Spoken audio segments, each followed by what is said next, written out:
Leonora, akit már megdicsértünk, hogy milyen ügyes kislány, és Alinánál hozzá kell tegyem azt is, szülők, gyerekek, hogy nagyon-nagyon büszkék vagyunk rá, mert minden versenyen képviselt az osztály.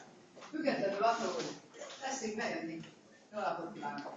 Függetlenül attól, hogy nem első díjadott lett, meg második, meg nem volt most kihívva, mindig ő volt az, aki képviselte az osztályt a népdalversenyen, a szavalóversenyeken, és Krisztina is képes rá, és Anita is nagyon szépen szavalt, és Szandika is képes rá, Erikről nem is beszélve, aki nagy dumagé, de én nagyon szeretném a harmadikban megmutatni a tudását, mert olyan szépen tud szavalni, mikor oda teszi magát. Az zárójelben elmondom nektek, hogy most azt szaval, aki akar. Tehát nem a tanítónéni kijelölte, hogy ez, meg az, meg amaz. Akit ma hallotok szavalni, az mind önszorgalomból tanulta meg a versét, plusz munkában, egy hét alatt. Tehát még annyi sem volt 5 nap alatt.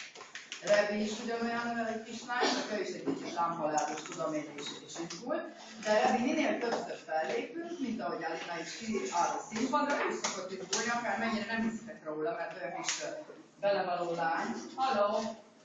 Hát most én beszélek.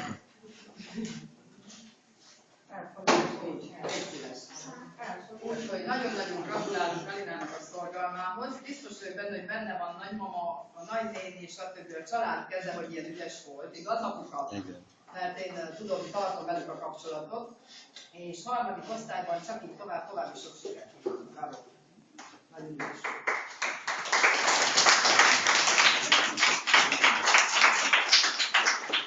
Napok Inda, románból